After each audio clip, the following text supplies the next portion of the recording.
Hey everybody, this is a strumming tutorial on how to play Casting Crowns version of My Jesus I Love Thee. I'll try to get one done for the finger picking too.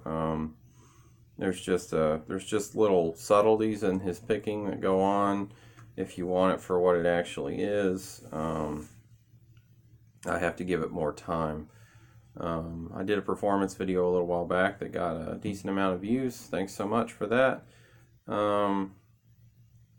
This is more just if you want to strum it and you don't want to finger pick it. Maybe make the job a little easier. The song's got kind of a Celtic feel to it. It's in 4/4. It feels like it's in 4/4 time. It doesn't feel like some odd meter like 6/8 or something. So, yeah. But yeah, we'll just go into it here. Here's your intro. Remember that you can use that gear on your video thing to slow it down if I'm playing too fast. I'm going to start out with chords of C sharp minor. I am capoing on the 2nd fret. Starting out with a C sharp minor to a B, to an A, to an F sharp minor, to a C minor. So of course you could always, based on this way with the capo here, you could take off the capo and key it down. You have singers who need it keyed down. This method of playing the song gives you that option. I don't know if Casting Crowns, the actual guy uses a capo on his when he plays it or not. I haven't seen a live performance of it yet. So, but anyway, let's go into it.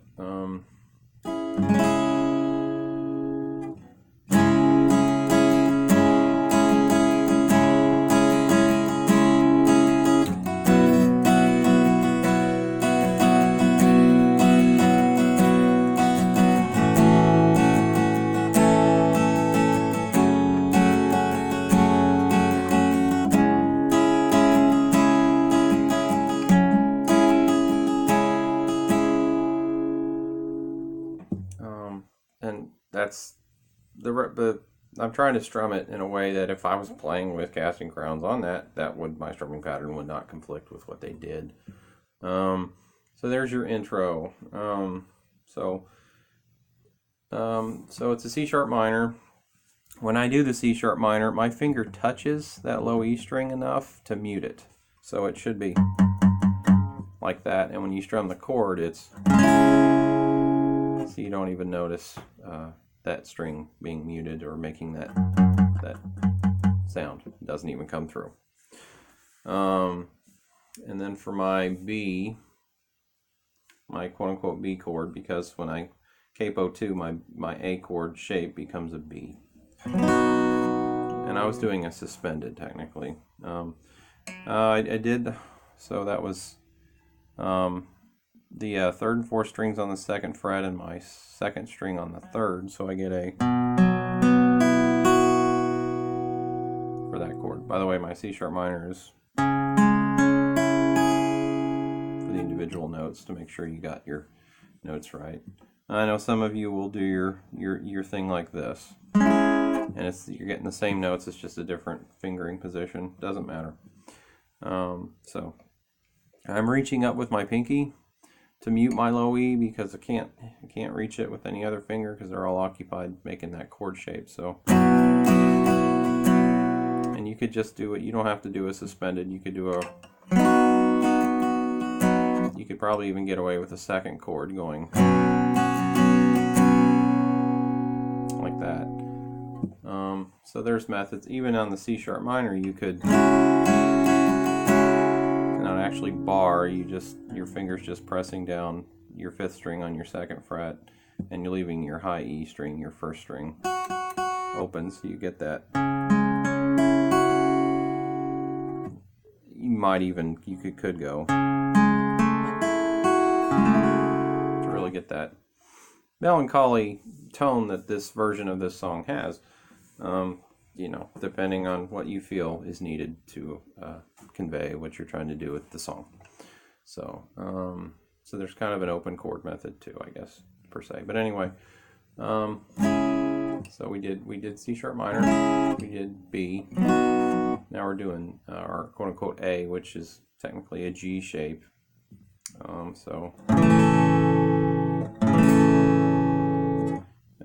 The way I do it, usually, most of the time, my bad habit anymore, is to press down the 6th string on the 3rd fret while it touches the 5th string below it to mute it. And just, I could just leave the rest of the strings open. I can.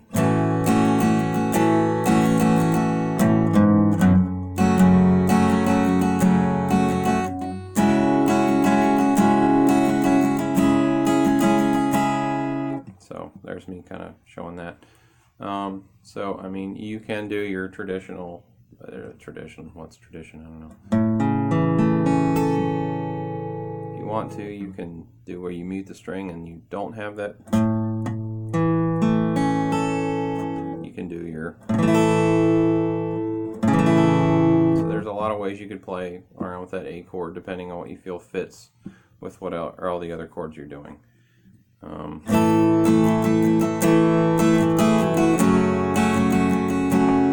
And he kind of, in the recording, he does kind of have that,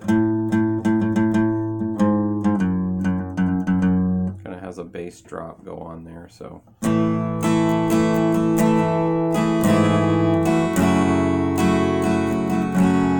You could make that minor a minor 7th if you wanted. You could make it an added 9th if you wanted. So I mean, you've got a lot of ways to, you could play it within these chords to make the song the way you want it to be.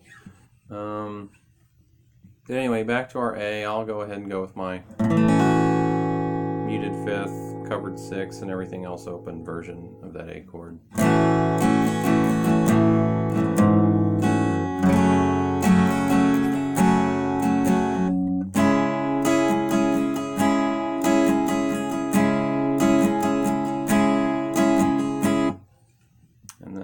The verse comes in. So how do we do that? We'll do it. Let me just play it. My Jesus, I love thee. I know thou art mine.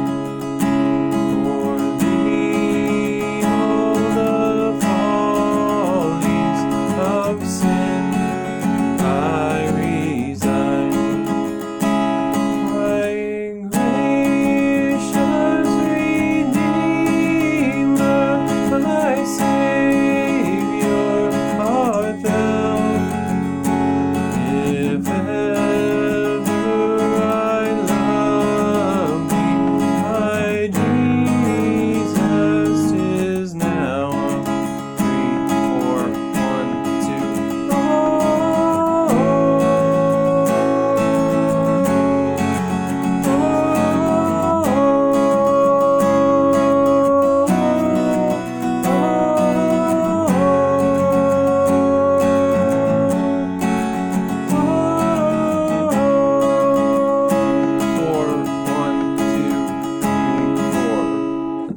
Second verse, and I missed a chord. I missed my A chord when I was on that the O's. Let me go through it one more time.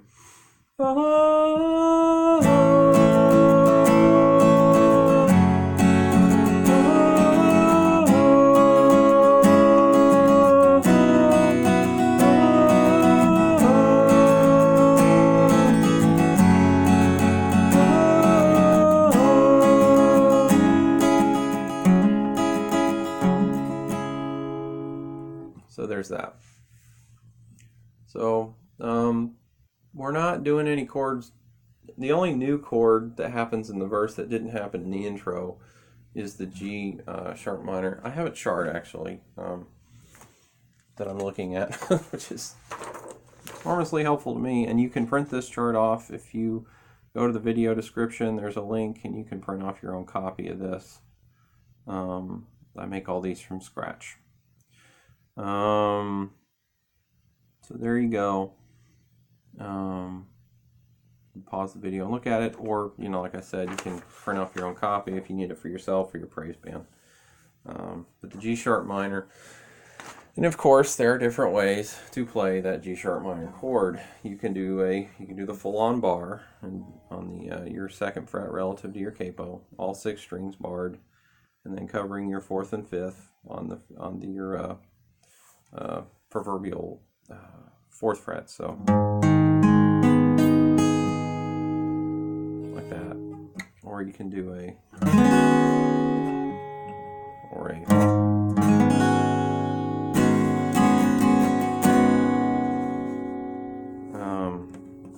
if you have a bass player in your praise band, I'll do my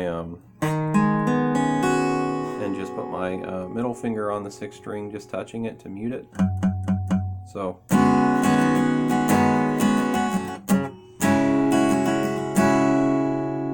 and I'm into that open stuff, but like I said, if it doesn't work with the group you're playing with, you know, go ahead and bar everything. You know, play the chords the way that works with your group. I'm just trying to give you different options. Okay, so but yeah, there's that G sharp minor chord, and a couple different ways you can play it. If you don't have a bass player, you can always, whoops, sorry. And that's me pressing the 6th and 3rd strings on the 2nd fret, and then reaching up and pressing the 5th and 4th strings on the relative 4th fret for my capos position.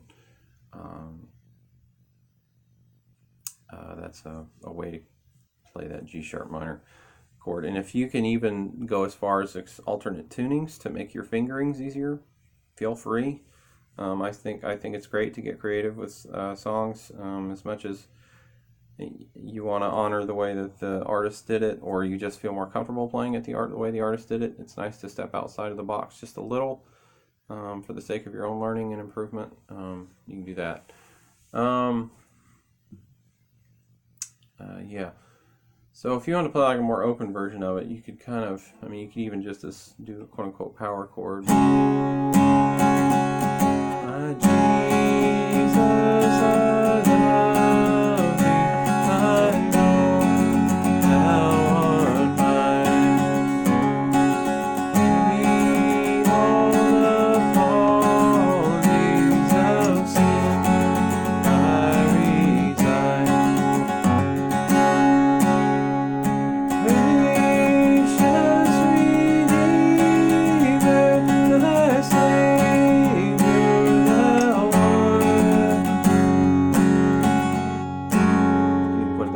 Tragic sounding chord that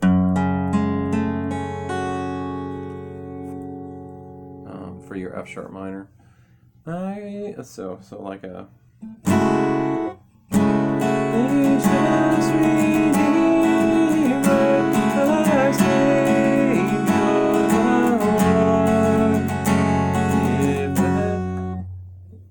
those sort of more tragic sounding chords. Doing that, again, the rule is just touch the 6th string while you're pressing down the 5th to get it muted. Keep your root note true to your chord that way. But yeah, that's a couple different ways. Verse 2, the chord progression is the same pretty much. The O's part is the same. The violin solo is not terribly different in chord progression from it's the intro, basically the intro chord progression repeated. Let me give you a visual example of what I'm talking about through my chart. Here you go. There I literally copied and pasted the intro part and just put it and labeled violin solo above it. If you are blessed with a violin player in your praise group, that's great. Go ahead and have them play that while you're playing the chords. That'd be exciting, and maybe consider playing some Jars of Clay covers too. That would be awesome. And if you do, make a video and send it to me, because I want to see that. I've never seen any. I don't know how many groups I've ever seen cover groups who have done the Jars of Clay music with the violin parts. It makes me want to learn how to play violin so it can happen in real life. Okay, anyway, the violin solo, so we're just doing our...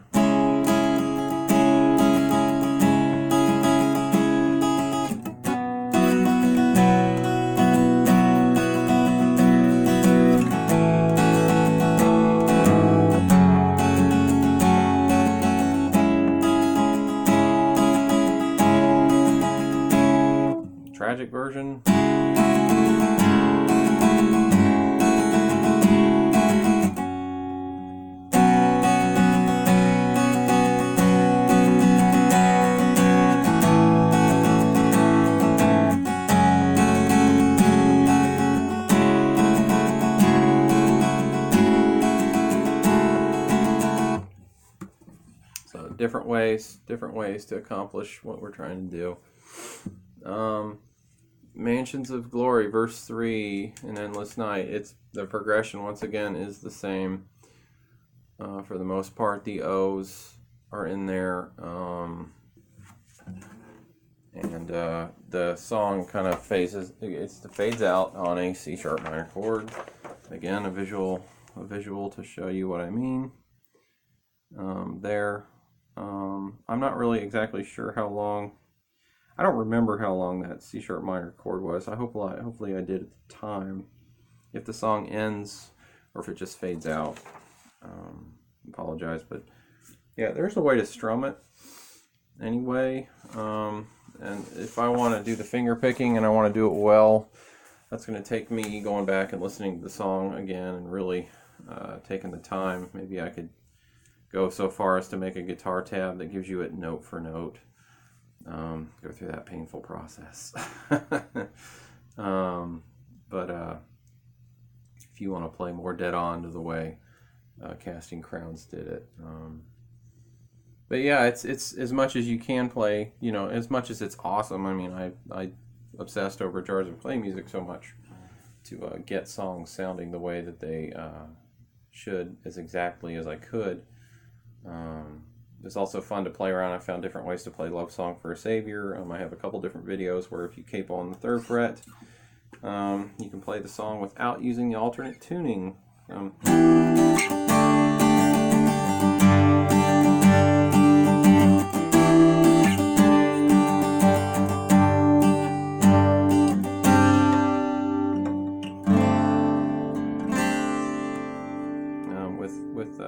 It's great, and you don't have to tune your guitar a weird way or have a spare guitar sitting around. If you learn that way, and you'll still sound a lot like the recording.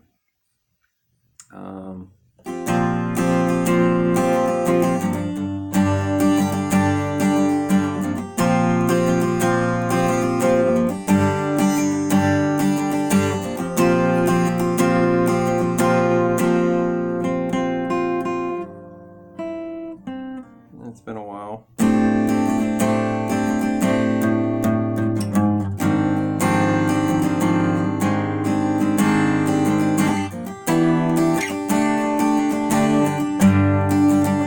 That's enough of that. I have a whole video already ready to go that you can watch for that. And that's a few other things I do on this channel here. Anyway, there's my face. Got my morning hair, sorry. But yeah, so anyway, there's a strumming method for My Jesus I Love Thee. If finger picking is not your forte, and if it isn't, learn how. Diversify your musical abilities. Learn how to do different things. It's always good. Keeps you lively, and it keeps your playing, makes it fun. Just some things take some time to learn. So take the time and keep growing in your musical ability and in your faith. God bless y'all. Thanks for watching.